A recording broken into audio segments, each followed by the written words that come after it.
above and beyond them having a history of success, they have also a strong track record of performance. And that's why if you're a fan of Warren Buffett, it's so nice and it's so important also to look at the financials. It's so important to look at how have they been performing, how have they been earning, especially during the 2008 crash, especially during the 2020 crash because of COVID, because it will give you a glimpse also of how they're performing when times are bad.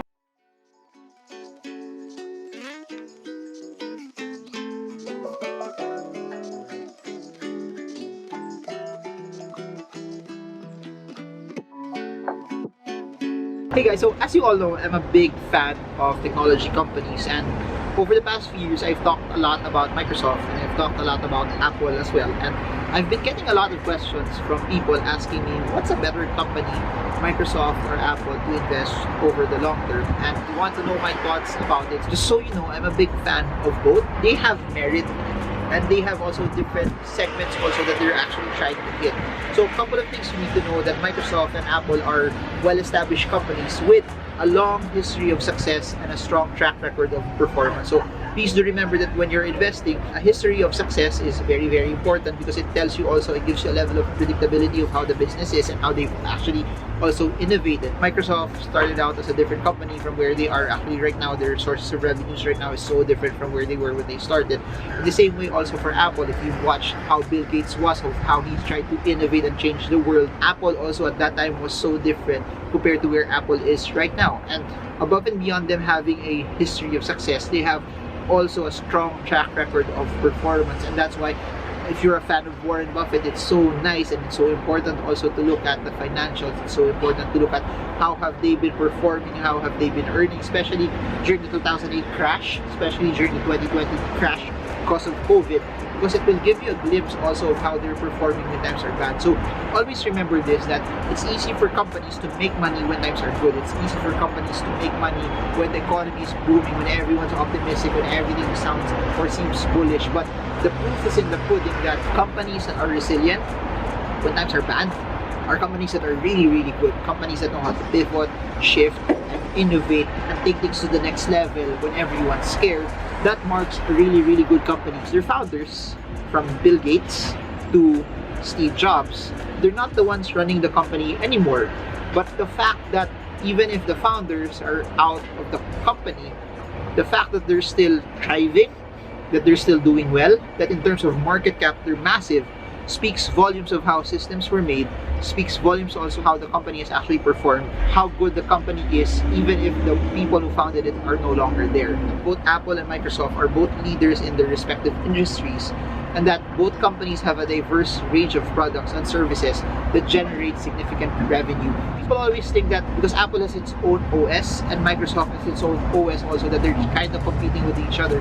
I think at certain segments, certain decades and eras, that would have been the case, but as they have evolved over the past decades, that's no longer the case because they have different revenues. Apple is known for its consumer-focused products such as the iPhone, the iPad, the Mac, as well as its strong brand and ecosystem of products and services. And as an Apple user also, I think that's what I appreciate about them, that it's easy to be able to just be into the ecosystem, especially for iMessage, for notifications, for you to be able to find your devices as well. And if you interconnect that with your phone, with your watch, and with your laptop, I think that's what makes it very, very special. And then you just share one storage space for all of it. But one of the things that I think is interesting also for them is Apple Pay, which I think is pushed into the forefront also because of COVID. So you have that entire ecosystem of hardware, and then you have that proprietary software that's also closed loop, and you have that fan base that's going into Apple products. Because please remember this, that Apple trades off of brand. People go to Apple because, not just because of the products, but because it's Apple. And even if you look at it and you put it head to head with other companies that put out smartphones as well, some other smartphones are more technologically advanced than Apple, but a lot of people who use Apple still buy Apple because it's Apple. And from an investor perspective, that's something that's interesting, because if someone trades off of brand, the premiums are there, the margins are there, and they get to sell it also at a higher price. From a financial perspective, Apple has a very, very strong financial position with a very, very large cash reserve that will protect them when times are bad, but will also give them opportunities to be able to shop for other businesses in order for them to expand or in order for them to align with other things that they also want to do.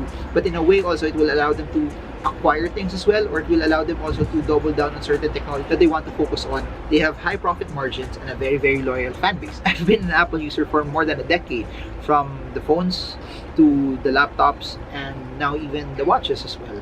I'm not considering moving to other ecosystems because it's hard to do it in a way that when you're used to doing something and when you're used to a certain technology, you don't want to shift, you don't want to move, and you don't want the hurdles for you to be able, if you're happy with what you're currently using. Well, it's nice to be an investor into something that you believe in and into something that you use every day. And I think that's what makes investing into products and services that you really like, because you know it very, very well, and you know that there's a group of people that like it as well. And owning a piece of that stock also gives you a piece, a share of the revenue of that particular company. Microsoft, on the other hand, has a diverse range of products and services, including Windows, which is a very, very popular operating system. And I remember it, comment below if you're my age, that when I was younger, we were using Windows 3.11 and we would play Minesweeper and we would play Solitaire. Those were the only games that were available then. We would also be happy already using Paint, because those were just a few apps that were available there, and we've seen it evolve from Windows 95, Windows 98, and so much more. But imagine the staying power of that, having an operating system that has evolved over time, even having different competitors, but having the staying power to be there, is what makes, I think, that particular product of Microsoft very interesting. Number two is they also have a office productivity suite. And even if I'm an Apple user, I use Microsoft Word, I use Microsoft Excel, I use Microsoft PowerPoint.